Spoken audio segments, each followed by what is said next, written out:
What's happening, fam? L.A.R. movement still moving. Book entitled Lessons from a Non-Custodial Father, Amazon Kindle Create Space. Link will be in the description box below. It looks like YouTube's doing something with the description boxes and videos, so whenever they fix that or get that done, that's when you'll see the link again. Um, this one is entitled Black Male Dating Frustrations. And I'm rocking with Willie Hutch. Leave me alone. I don't care if it's offline or online. There are things that are happening that are driving guys crazy. Let's go with offline. Talked about this before. Um, the dating, the approaching part is not a good look. It's on some occasions. Like, what I mean by that, some women are unapproachable. So, by the way they carry themselves. They do some things up to put a wall, so you give them their space. And some of those, so they're really not approachable. But the ones that are a little bit more approachable, they create frustration with men. Because you might get their telephone number. They don't answer their phones. You might, and some people, they answer, you text them, they'll answer, you call them, they won't. And it's like, that's retarded. Like, I'm sorry to say it, but I mean, that's stupid. People have phones. I don't like talking, or because I learn these things when I'm out with people. The phones on vibrate or silent all the time, and not only is it a dumb thing to do, but it makes you look suspicious because people are sure you got family and friends, so you just ignoring calls all the time. Another thing, sometimes you can't leave messages with some people. Now, mind you, women get way more attention than men, so they get way more text messages, calls, etc., etc. I've never called a guy's phone and his voicemail couldn't accept messages because it was full. But I've called with plenty of women. You can't leave a voicemail because their voicemail is full, and it's like, you just put off everybody? Like, what are you doing? So that's a frustration because you come to find out, these ladies are accustomed to putting things on the back burner. It's just not people. It's just not the men they're dating. They're just accustomed to putting things off, and that sends off a red flag if you're trying to actually date somebody because they're pretty much telling you they'll put you off. You go, well, you gotta earn being put on. Like, no, I don't. I could just talk to somebody else. And that's part of the frustration because when you talk to somebody else, a lot of them have the same MO. You get with women who can't separate work life from home life. They don't transition well. They're always at work. If they had a bad day at work, they got a bad day at home. They had a good day at work, they got a good day at home. They don't know who they are outside of their occupation. So guys get a problem with that because you want to go out and they want to go out and blow off steam because of work, and it's like, why don't you just have fun? Like, why does emotions of a job or a career or a business have to affect your days when you're not in those buildings? Like, I don't care if you worked for Pfizer, when you walked in the Pfizer building, they had Pfizer on the banner, on a moniker up in the building. But when you left Pfizer, when you got to your home, Pfizer's not on your door. You know what I'm saying? Your welcome mat doesn't say Pfizer. You feel me?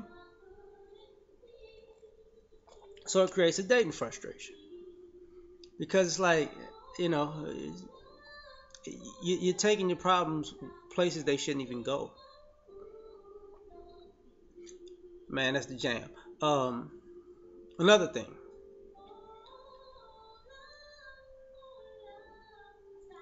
guys get frustrated because of your friends and choices. You know, and what I mean by that is your friends in happy relationship, happy marriages, who happily married and have good relationships with men. Y'all don't listen to them. Your friends who want to get into um, a battle royale with a man every day are the friends you listen to. So when they get with a guy, y'all go left because you're listening to the worst examples of how a relationship works, and you're trying to play that out with somebody like a like a lab rat, and it's not working. And it's like guys are like, come on, really, really, stop. No, I should be able to fight with you. Says who? Says my girlfriend Cheryl, the one that got punched in the eye last month. Yeah. Didn't she get elbowed in the neck 3 months prior to that? Yeah. Didn't the dude hit her with the people's elbow in a parking lot of a Wendy's before I met you? Yeah. So why would you take relationship advice from her? If you smile, I'm just saying. They can't tell you that. It's a frustration. It's a dating frustration. You know, and then the attitude of, the frustration of a man is here to be used. A man is a tool to make me happy. A man is here for me to direct all of my life's frustrations out. And when I do all of that, he's going to marry me for that. Ain't gonna happen. Mm-mm. I disagree.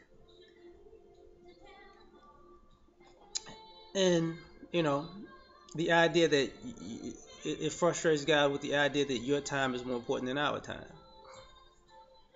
You know,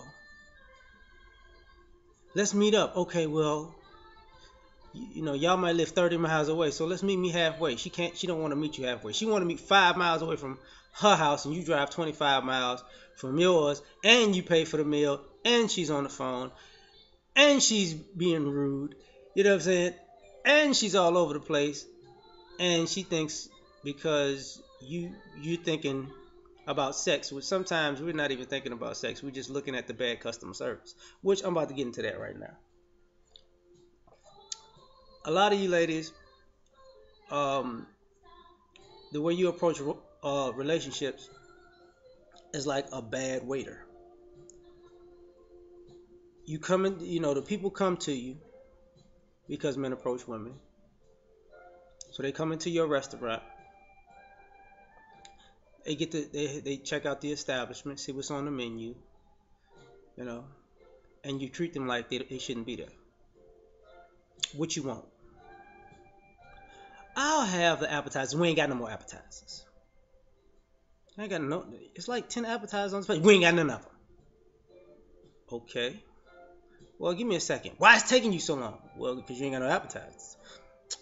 So, okay. Let me look at these entrees. I'll have the pecan crusted snapper. Why you want that? Can you afford that? Okay. Can I have a strawberry lemonade in the water? You asking for too much. Okay. You know what? I'll just leave. I knew you couldn't handle a strong independent restaurant. Or you stay and you eat your food and then you don't leave a tip. And why you didn't leave me a tip? You're not really gonna ask me that. Now you should stay at this restaurant. You should buy stock in this restaurant. Not gonna do it. Not gonna be able to do it. So let's go offline real quick because offline is not real life. Dating frustrations. Online, on the online part of it is how your presentation, how you present yourselves. Because when you are in control of presenting yourself to the world, you're presenting yourselves horribly with the expectation that somebody needs to pick you. And if you get chosen online, you're still ignoring people. So, what I mean by presenting yourselves horribly, the women who get online and they they pictures of turbo thoughtness, or they pictures of just angry. Like, really? That's what you call that's not sexy. That's not attractive. You know. Let me let me show you the tattoo of the devil I got on my arm, and I'm like this as a woman. Like, that is not, no, no, no. Look, I'm 25 with a gray hair weave. No, and or the ones they used to have a profile. I haven't been on online dating in long time. But the ones that used to have them profiles, I am a strong black independent woman, and I got kids, and I got all these things going on, and you know, if you can't bring anything to my table, then forget you. Don't even say hi. And you looking at the background of the picture like, girl, you shouldn't have all these ridiculous standards about nobody not talking to you on a dating site for one. And with them three roaches sitting on the table playing cards, who the hell are you to talk about what you need? I mean, you need to get some raid and get them and stop letting them roaches wear your child clothes. Just saying. And the ones who say, I'm not into black men. If you're a black man, don't apply. If you're black, don't apply. And they're only into these kind of men. And then about 6 years, not 6 years, but 6 months, a year later, where are the strong kings who know how to treat a queen? People remember people remember your picture from I ain't dating you black men. And into where are the strong kings at? That type of stuff. So it creates a dating frustration because people are doing things towards brothers in the idea that we're not paying attention, and that doesn't make sense. We're paying attention, like we are paying attention, like we remember your picture, your name, your profile, the things you wrote. If it's just like if you met a person in public and the first words, "Hey, I hate your guts. I'm Cheryl." And then you see Cheryl a year later, and she's like, "Hi, I'm Cheryl. I think you're quite handsome." Like, yeah, I remember you. You told me you hated my guts for no reason a year ago. No, I didn't. All right, whatever. So these are some of the black male dating frustrations. Probably can make a two to this one. Oh, let me know if I should. Peace.